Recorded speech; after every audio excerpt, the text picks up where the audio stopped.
เอาคนใหม่มาบ่เอาคนใหม่มาบัดคนใหม่ร่างเก่าตัดผมตัดหยังอย่าคือตุ้ยคือหยังข่อยว่าเนาะก็ดีขึ้นเลยแม่เสียดายแต่ดำเนาะอ๋อดีมีเสน่ห์บัดลาสิเว้านานเสน่ห์แล้วว่าพาเอาน้องเต๋อบัดลาสิเว้าน้องตอบบ่เป็นเด้อแม่น่ะดำมีได้โอ้ยบานน้อยๆนึงนุ่มโอยเอาผู้เดียวพี่ดิ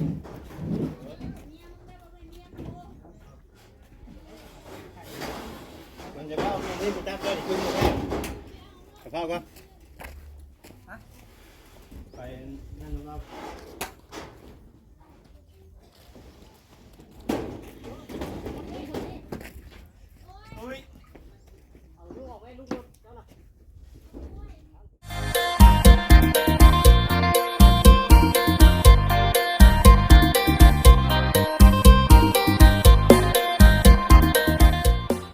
กับทักทายสบายดี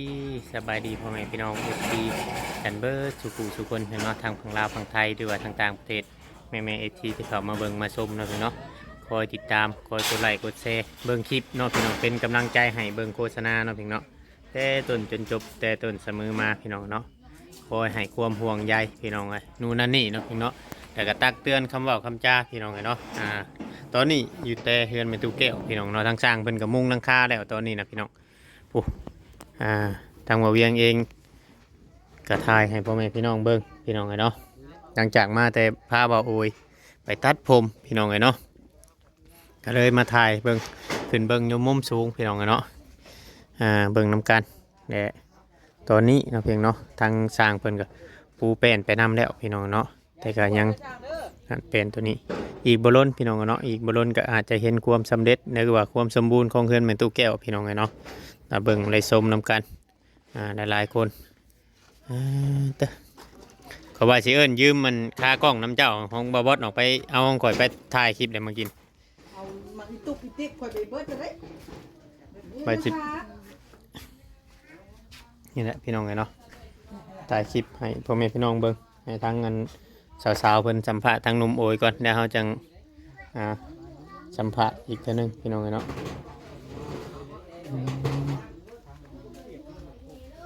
นี่แหละพี่น้องเว้ยเมื่อนี้เราเพียงเนาะกับฝากนำ FC พี่น้องกันเนาะเข้ามากล้วยเพื่อนน้องแต่นี่ก็เริ่มเป่าเป็นไปน้ำแน่แล้วพี่น้องกันเนาะเริ่มเป่าเป็นไปน้ำแน่แล้วเพราะว่าหลายๆคนก็มันงามแล้วก็เริ่มดึงไปน้ำนะพี่น้องดึงไปน้ำเดี๋ยวสิทายให้พ่อแม่พี่น้อง FC เบิ่งเด้อนะเพราะว่า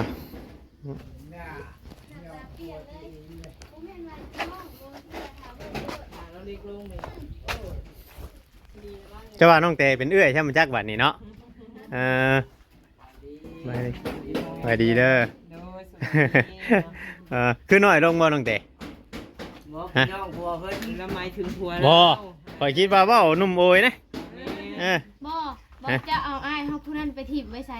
ผู้ไปถิ่มเชนูผู้พ่อมาผู้ผมยาวๆหั่นได้แม่ไปน้ำเจ้ามื้อเช้านี่หั่นได้ไปถิ่มอยู่เชนูเลยไปย่ออันบงกบให้อยู่ห้าน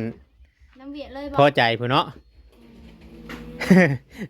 เอาคนใหม่มาบ่เอาคนใหม่มาบัดคนใหม่ร่างเก่าตัดผมตัดหยังอย่าคือตุ้ยคือหยังข่อยว่าเนาะก็ดีขึ้นเลยแม่เสียดายแต่ดำเนาะอ๋อดีมีเสน่ห์บัดลาสิเว้านาน เสน่ห์แล้วว่าพาเอาน้องเต๋อบัดลาสิเว้าน้องตอบบ่เป็นเด้อแม่น่ะดำมีได้แท้กันโลดนะ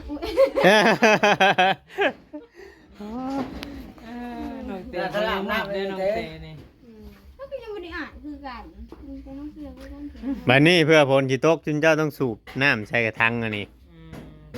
สูบไว้ละลายไม่อาบอันนี้เพิ่งเติมได้เผื่อจุบจะได้ตรงน้ำพลสูบรถเดอร์2คนเจ้าใครยกน้ำมันจะแห้งอยู่เนาะตอนลักนั่นเอาไปฟังยังใช่ตัว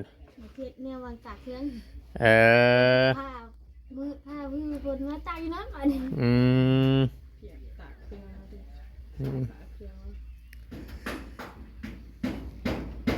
แล้วบ้านเนาะ ขึ้นได้เติบเราก็ได้ จังหน่อยผู้ชายมาเต็มเพื่อนแล้วน้องบ่เวียงเนาะ โอ้ย เมื่อวานยังเต็มเพื่อน เพิ่นเดี๋ยวนี้เพิ่นเฮ็ดถามหาอันเฮ็ดผู้สาวน้ำข่อยได้เพิ่นพอมาเพิ่นบ่มีว่ะ อ้าว ถามหาไว้ท่าได้ข่าวว่าสิอันมีโทรศัพท์หรือถามหาเพจผู้สาวไว้ท่าเลย โอ้บ่ธรรมดาเด้อสัตว์ น้องดำดี ตัวแล้วนะเฮ้ยตามสายคนโสดอะไร อ่าธรรมดาธรรม บอก ดา นี่บอกว่าอยากได้เมียบ่มีทางมามีผู้สาว เอาอันนี้บ่เป็นเมีย จีบไปก่อนนี่ แบบเราอยากได้คนคุยหั่นนะเพราะบ่เหงาเนาะนุ่มโวยอยากได้คนคุยชื่อ ได้ ฟิวน้องกับฟิวแฟ มัน นมัน ม่ ก็ ว คน น เล ละ ย ตา สัตว์ นะ เอ เฮ้ย อ อืม จีบ แล้ว ไป จะ ก่อ เอา นน่ะ ผู้ ว่ะ สาว แต่ นะ เจ้าของเลยสารบอกกับผัวก็บอกกับอ้ายไม่คือกันได้ค่ะแม่น บบ อ อก ก กับไอ้มันโอเอกัน แม่ เป็นอะไรคนคือเงียบแท้มื้อนี้เพิ่นแจ้งข่าวอยู่ว่าไปทางใดเบิดมื้อนี้ บอจิตไปขอเมียบอเซนตอนแรงๆ อืม ตอนนี้เพิ่นว่า เพิ่นแฮ่งฮู้เนาะเพิ่นแฮ่งฮู้ ตามได้ ว่าบ่เซนเราบอกไว้ตั้งแต่วานนี่เนาะบอกยาวเนาะ ดีเนาะเราไปบ้านผู้เลสสิมาจังซี่บ่ ยังคือพากันอวยโลดเมื่อเบิ้ลแหละอันนี้ บ่ตอนแรกเพิ่นคิดว่าทางหนุ่มโอสินานมาเนาะเพิ่นก็เลยนุอวยรถไว้ท้า ไปดูดิเด้ข่อยเจยังคาจุดอ ฮะ อยู่ ปลาเพิ่นก็ติดกับลามกับอันเตียงเลย ฮะ สนใจเรียงบอยเมื่อ อ่าเตียงดึงได้บ่ เอาบัตรบอบอสได้แล้วก็เห็นตลุดใหญ่ บ่บดไปเฮือนอัน น้องเทพ โอ้เดือดมา ไป มาก เฮือนน้องเทพคือว่าสิแหละฮู้จักหรอน้องเทพ คนบ้านเราแม่นบอก บ่ฮู้บ่ว่าดีทีมงาน เมื่อวานนี้ แม่นทีมงานเขาบ่เตียงถ่ายได้เลยอยู่เนาะน้องเทพเนาะเฮาก็ คืออย่างเงียบๆแล้วกันเลยนะ ว่าน้องเทพบ่อยู่เด้ เรียกขึ้นเวียน น้องเทพไปอยู่ไปเวียงแล้วว่ะ อ้าว จุมเจ้าบ่ฮู้จักกันบ้านเดียวก็บ่ฮู้จักกันบ่ แล้วอยู่บ้านน้อยที่เนาะ มันอยู่บ้านน้อยบ่ บ้านน้อย คนภาคทางภาคนั่นเด้ แม่น ไม่ได้อยู่บ้านน้อยบ่ บ้านอันนี้แหละนี่อยู่เบื้อง คุณเจ็ด เพื่ออยู่เบื้องนะแต่ว่าอยู่อันอยู่ทางไปหน้าสนุดที่บอนเราอยู่นั่นตะกี้นั่นบางเขาบ่เตียงไปถ่ายนั่นอยู่ทงนาอันน่ะเนาะ บ่แม่นว่าตัวกูว่าบางเตียงกับพ่อเพิ่นไปกวน แม่นผู้นั้นแหละ โอ้เพิ่นกับอีทเพิ่นอยู่หน้าสนุกคุณ บ่ ๆ คอยกับบ่ฮู้คือกันหากแต่ว่าหน้าน่ะอยู่แถวนั้นแถวทางเขาหั่น น่าสนุกคำนั้นสูงบ่คือกันนี่เนาะ บ้า คำนั้นสูงกับพี่กับคำนั้นสูงเนาะเราคงกบพี่เนาะ มันคำกบ หน้าสนุกตรง แต่ด้าน นี้ แบบผมหมายอยู่บ้านเดียวกันได้ แต่กี้เห็นบ่บ้านเดียวนั่นคือสิไกลกันแท้ เอาจะเรียกแบบบ่ค่อยได้ เพราะแต่กี้บ่แต่กี้เจ้าคิดว่าบ้านเดียวกัน นี่ อืม น่าสนุกครับคำนั้นสูงเดียวกัน เอออืมมันบ่ใหม่บ่ขยะเมื่อวานนี่น่ะ ตอนแรกก็พี่ตูดอีกตูดเมื่อวานนี่อู้อีนีอยู่ เออตอนแรงๆน่ะชุมเจ้ากะว่านั่นน่ะจุด มันต้องจุดไปมือเล็กมือหน่อยมันแม่นเอาถุงยางไปใส่แล้วจุดไปนำ ว่ามันแดดสินะเจ้าตีตากแดดไว้มันหาไว้ ไป เคลียร์ มุกเหมือน โอ้ยเมื่อยแล้วเราข้าวอ้ายยังบ่ได้กินได้ล่ะเอ้ยกินกับข้าวน้ำให้อ้ายอยู่บ่ กับเขาให้ กินแล้วกินแล้วนุ่มโอยตัวผู้ชาวอันนี้ เอ โอ้ย ยังบ่อิ่ม เออ กิน โอ้ย นี่ ส แล้ว บาย ยิ้ม โอ้ กินข้าวเจ้ากินข้าวเจ้าบ่กินข้าวเจ้าบ่อิ่มคือบ่เว้าซะอยู่ฮะ หมดแล้วเว้ากินหลายแท้ งัวบ่กล้าเนาะเอาเพราะว่าเฮากินน้ำห่านมันเข้าถ้วยๆเด้มันน้อยๆเด้มันน้อยเนาะมันน้อยบางคนก็บ่อิ่มเด้บางคนก็ เคยจนท่วงกินข้าว ต้องสั่งพิเศษได้บางคนน่ะ แซ่บเนาะ เจ้าบ่บอก กินข้าวเด้เป็นบ่าวเป็น เท่านั้นต้องกินข้าว ธนานี่ต้องเบิ้ลท้องธนา เจ้าต้องบอกเด้อเฮากินหลายได้ก็จัดพิเศษให้คำบอกไปซั่นบ่กล้าเนาะฮะ เขาแม่ว่าอยากให้อิ่มมีแต่ไปกินอยู่ห้านสาวตุ๊กตาอยู่กรุงเทพ เพิ่นให้ กินน้ำ เพิ่นให้หลายบ่ พิเศษตัวสวดจาน อืม ก็บอกง่ายๆคือน้องโอยนี่แบบเหตุงานเหตุการณ์เราเมื่อยนะเนาะแบบ เวลาหิวข้าวหรือกินละลายนักๆแบบนี้บ่ล่ะหรือว่าเคยงดข้าวงดน้ำมาจักบ่ ไม่ก็แบบกินลายเท่านั้นเลยนะแบบไม่ได้กินลายเลยกินเลย ก็บอกในผู้ชายได้ กิน กินซะอิ่มเลย อิ่มเลยย่า อิ่มนะเฮิงเนาะเฮิงเพื่อสิกินเทื่อหนึงนะ อย่าบ่าเฮา คือเราเว่าที่ผ่านมานั่น เออ ตอนนี้อยู่ผู้เดียวนั่งเทื่อเขาเช้าเป็นเขาเที่ยงนั่งเทื่อเพื่อสิได้กินหั่นนะ อันนี้แบบนั้น เอามันบ่มีแดงมีง่ายได้จ้ะ แม่น อันนี้แต่เด็กเด้อ เดี๋ยวข้าน้องมาอยู่นี่มีแห้งได้แล้ววะ ม อยากย้ำใดแม่น ก่อนคู่อีกโบได้ทำ มากินโนด ข้าน้องมาอยู่นี่ ให้มือ2มือได้1ข้าวสวย แบบว่ามีก็กินบ่ได้มีก็บ่ได้กินหั้นนะ เพราะ แต่ ว่า เกรงใจ น้อง เพิ่นแน่ น้องอย่า นะ คิด เรา ว่า ก็ได้ แบบนี้ได้ โมเมนต์เฮือนเฮาเนาะ แม่ เฮาสิไป ให้กินข้าวนะตรงๆเวลาเนาะ8:00น ไม่ได้ มา หิ จั ว ง บัด กิน หิวบัดสิกินนะ แต่ละมื้อน่ะน้อง ก็เลย นึ่ง แบบ ข้าวนะ สิ้นโตแบบว่า หา เว โม ลาง หิว หาโม เฮาง เพิ่นมากินมานี่อยู่ อืม วันนี้ล่ะนอน มีแต่ว่าผู้ใดตื่นก่อนน่ะแม่นผู้นั้นจู้ไผ บ่ อ่า ว่าข้าวนะมาชั่วโมงหนึงก็ได้แล้ว อันนั้นแหละจู้ไผไว้เนาะบ่ต้องท่าแต่ผู้เดียวคำว่าเฮาว่างเฮาหยังน่ะผู้ใดทันเฮ็ดได้เฮ็ดโดดหั่นนะ อืม บ่ต้องท่าแต่ว่ามีแต่ท่าแต่น้องสาวตื่นมานึ่งให้กินเนี่ยบ่ได้แล้วหนุ่มเอ้ยเจ้าต้องตื่นก่อนสมมุติว่าเจ้าตื่นแต่เช้าเจ้าต้องหลังไผท่าเฮาหลังไผติดเด้อเฮ้ยเอ้ยโตสิลุกหนึ่งก็ลุก เอาไปเวียกได้นี่นะก็ว่า แม่น ไปเนาะ ก็บอกน้องไปนํมื้อใดน้องตื่นช่วยได้ซะเฮ็ดได้ซะ ไปตื่นก่อนกันล่ะฮะ เออ น้องเตว่าน้องโอยไปตื่นก่อนกัน เพื่อนหลังๆนี่เราก็อยู่พุ่นเนาะ โอ้ เนาะ แม่น อยู่พุ่นน่ะตื่นก่อนกูมื้อบ่น้องแต่มากูมื้อบ่ มือมือได้ที่นอนใหม่นอนตื่นสวยมือน่ะ เอา อ๋อ มื้อเพิ่นได้ที่นอนใหม่อันบ่มันนุ่มบ่คือว่าแนวใด จังใดก็บ่ ลื เห็ ม น ตื่นแล้วว่ามันนิ่มเนาะ อ้ายบอกให้เอาอันที่นอนเก่ามาตากนะออกมาตากเกลือๆแล้ว ยัง เอาออกมาตากน้ำได้เหยมันหล่นเนาะ สุ่มเลยเนาะ โอ้ว่ะ คนอายัง ปัดเปลี่ยนกันไว้น้ำพนาแบบว่าเขา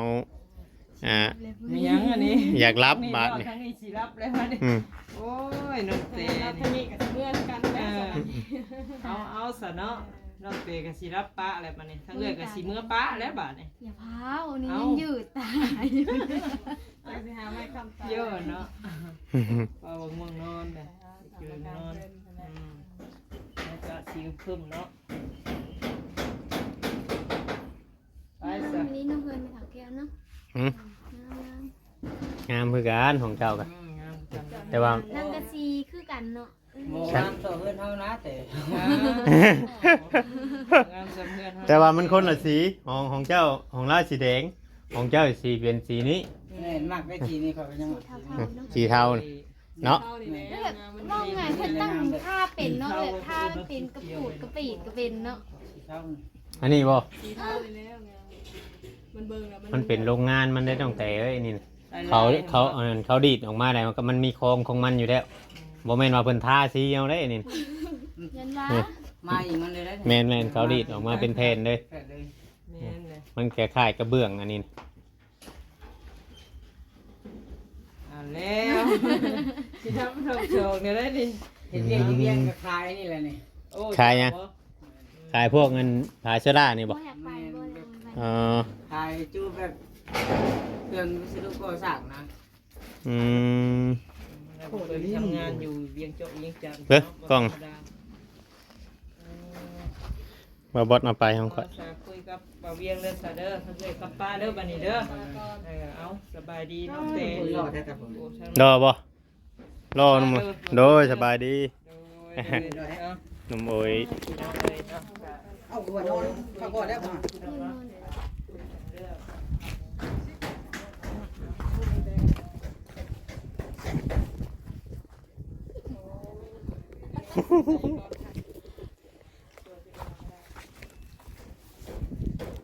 อยากนอนพี่น้องเลยน้องเตพักผ่อนก็ได้น้องเตเป็นยังฮะพักผ่อนก็ได้แกเอาสิยันมีเรื่องขี่ลมน้ำมาเดี๋ยวก่อน เรื่องอะไร ดมน้ำน้องเตมาได้ดมน้ำเจ้าก่อนตอนนี้นะไอ้เจ้าก่อนพระเอกเนาะเจ้าเป็นพระเอกช่องคอยพระเอกช่องคอยอันนี้คอยคุยกับพระเอกคอยก่อน ข้าวอะไรไม่ได้มีได้ เนาะหนุ่มบอยทักแน่แล้วหนุ่มบอยบัดนสุดโลแล้วพี่น้องเรียบร้อยแล้วล่ะพี่น้องเนาะตามคำคอของ FC พาหนุ่มบอยไปเสริมโลจนไล่ ตัดห้านหลายก็บ่ตัดวนมาตัดห้านบ้านเจ้าของคือเก่าอืม มีแต่บาทก็ตัวสี่ คื บา อ ทเป็นของพวกตรงนั้นตามตัวของเครื่อง เครื่องมันขึ้นแห้งในเบาดีข่อยพอแห้งอยู่บัดข่อยกลับขึ้นไปเฮ็ดเรือนตู้โชมมื้อนี้พอทางหนุ่มโอยก็โทรมาถามอยู่ พวกไหนล่ะ เช้านี้เด้ เอาเลยจังหวะเท บัดนี้บัดดุงเราบัดบ่แล้วดุงโปนบัดบ่แล้วเวียก็เลยยังบ่ได้ขึ้นไปให้เพิ่นได้ว่า เจ้าหน่อยไปให้เจ้านุ่มโอยขึ้นไปเฮ็ดเวียนนี่ สิไปน้ำบ่คำข่อยเอาเจ้าขึ้นไปเฮ็ดเวียกน้ำข่อยอยู่น้ำพอเจ้าผมไปบ่ ยัง เวียกเฮ็ดเทือนเห็นหยังยืนไม้ยืนหยังนี่นะ เฮ็ดเทือนคือช่างโตเป็นหยังเฮ็ดนี่นะ ตักเละ ทางเบิ่งเนาะหนุ่มเบยเนาะทางเบิ่งก่อนแล้วแต่นั่งเถื่อทางนี้เพิ่นมีเวียกมีงานก็เอาสิเอาไปเลยแต่มันก็สิยาก นั่นแหละเพื่อนเราอยู่นี่นะ แม่นมันก็ไกลเด้การเดินทางคำได้ไปมันต้องแน่นอน โอ้ยแบตเบิดตู้เอ้ย เฮ็ดไฟ เช็ดข่อยสิ เออ แบตบอสมันเอาได้ไปรถผัดอัด โอ ไว้ เคโอเคเดินทางปลอดภัยดีโชคดี ก่อนไปก่อนมาเด้อไว้ให้ไปแทงเด้อ หนุ่มเบยแฮงบอกห้ามให้ไฟแสง ไปแซงเลยโอยเอียงหมด ตัก เขาเหยียบจนไหม้พุ่งใช้รถข่อยจะกินทางตับรถแม่นได้ไหมสินนอนหนุ่มเบยเนาะแม่นแล้วนี่เขาเหยียบไปชนทั้งนี้เงินมันตีตัวนะมันมีไม้สินนะมา สาวยังก่อนน่ะ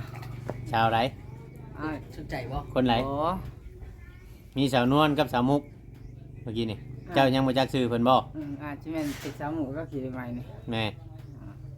เหยียบแท้เลยฮะแล้วเหยียบมันไหม้บ่แม่น เจ้าต้องชื่อยูทูบเบอร์แต่ละคนเจ้ามีผู้ชื่อผู้ใดในแล้วเจ้าชื่อเดี๋ยวนี้ฮะ เบาเวียงกับเบาเซนเบาจิต คอยขอมาก่อนผู้จื้อเบาคำเบาอูเบายังเจ้าของรถนี่อ้าวขี่รถไปแล้วเราบึ้นเดี๋ยวบอบอสจื้อใครก่อนน้องแดงอยู่ครับเอาภาษาแดงถามคุณดู ข่อยสิพาไปหาชาวแดงจังมือเนาะ เบายังว่าภาษาลีเนาะภาษาลีเดี๋ยวจื้ออยู่แล้วภาษาลีนะผู้ขี่รถจักรมึงนะบ่เอ็นบ่ เขาเอ็น มีผู้ใดเจ้าบ่ค่อยอยากจื้อผู้ต่ำๆก็หมู่น่ะจื้ออยู่บ่ จื้อบ่จ้อยนะ แล้วบอกมาจื้อพ่อตัวเองบ่ได้เด้เนาะ แห่งจื้อแล้ว แฮงจื้อไปซะ บ่จ้อยนี่ไผก็จื้อเรา อืม น้อยคนนักสิบ่จื้อแล้ว เนาะคันน้องอ้วนยังจื้อบ่จ้อยก่อนหมู่เนาะตอนค่อยไปตอนน่ะ ทีมงานเฮาดูว่าบ่จ้อยจื้อง่ายกว่าหมู่ซะ ส่วนหลายเราสิอยากลงลืมๆนี่ชื่อว่าบอสนี้เนาะ บ่บอสได้จากลืมอยู่ บ่าวลาวนี่แฮงจื้อเนาะว่าเราเป็นผู้เกิดก่อนอยู่แถวนี้อยู่แล้วมันใกล้ กะเดี๋ยวจังหน่อยแล้วละยกบานประตูช่วยได้เดี๋ยวค่อยสิให้รางวัลนะครับ โอเคให้ดีเบิ้ล อันนี้แหละ เอาให้ก้อนอีก เอาให้ก้อนรถ ขอบใจเจ้าจะเอารถไปพุ่นบ่คือว่าหามไปเด้อ เอาไปเลย ไปหามไปชายเดียนได้กินทั้งวันเลยต้องหามให้มันเด้วด้วยเนาะเจ้าหน่อยให้นุ่มโบยพักผ่อนไหน แม่นหามไปเลยเนาะ ไป หามไปเลยป่ะ เบิ่งข่อยตั้งกล้องไปก่อนเด้ออันสีโดนนะ ให้ลงบ่เบียง ขายลงแล้วเอาไปไว้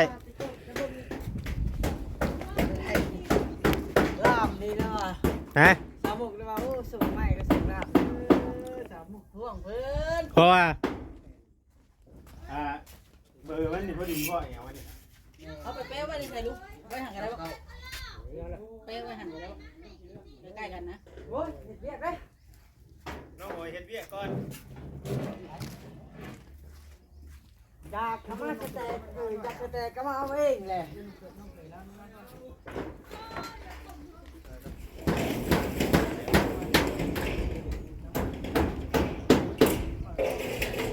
น้องขึ้นฉากลงเบอร์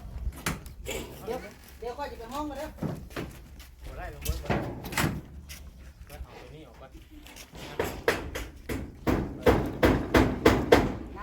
นับไปเลย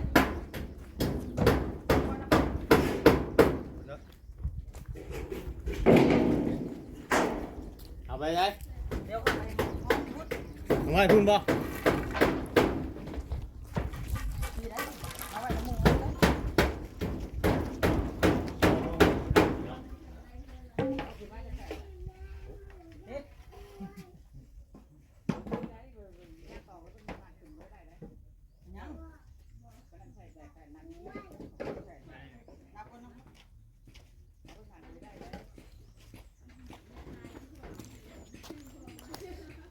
ปิดมาพี่ก่อนบันเปลี่ยนมุมกล้องก่อนมันบ่มีคนทางต้องปิดมาทางคนยาง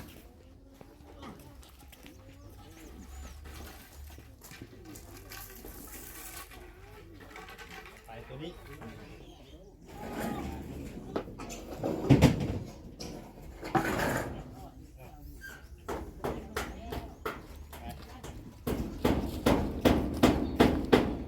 เอาผู้เดียวรถโอ้ยบานน้อยๆนี่นุ่มโวยเอาผู้เดียวพี่ดิ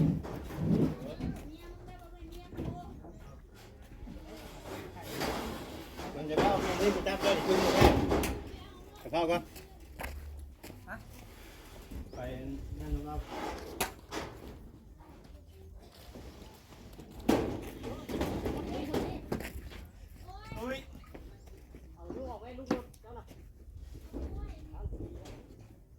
กาเวนบ่เห็นเรียกอยู่นี่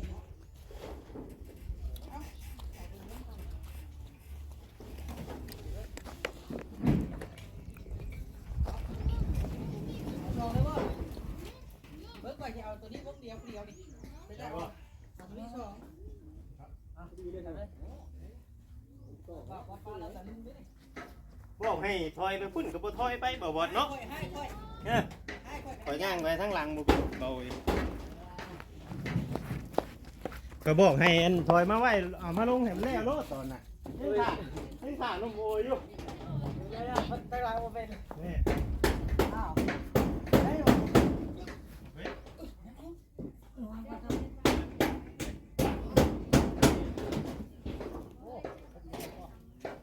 โอ้ยอย่ากัดแค่ตีเรา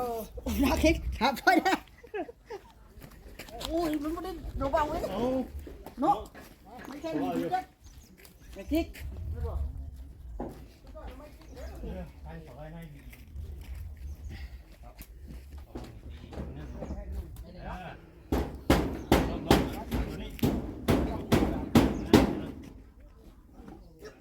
โอ้ฮะโอ้ฮะโอ้ฮะโอ้ฮะโอ้ วางเด็กละ จังว่าเท้าสำน้อยสมกัดได้แล้วก็เจ้าบ่ดาว หนุ่มมวยห้องเพลงบ่ายมีความสุขก็ดีหนุ่มมวยนี่โอเคพี่น้องจบคลิปก่อนคลิปนี้กันสบายดีเด้อพี่น้องเนาะ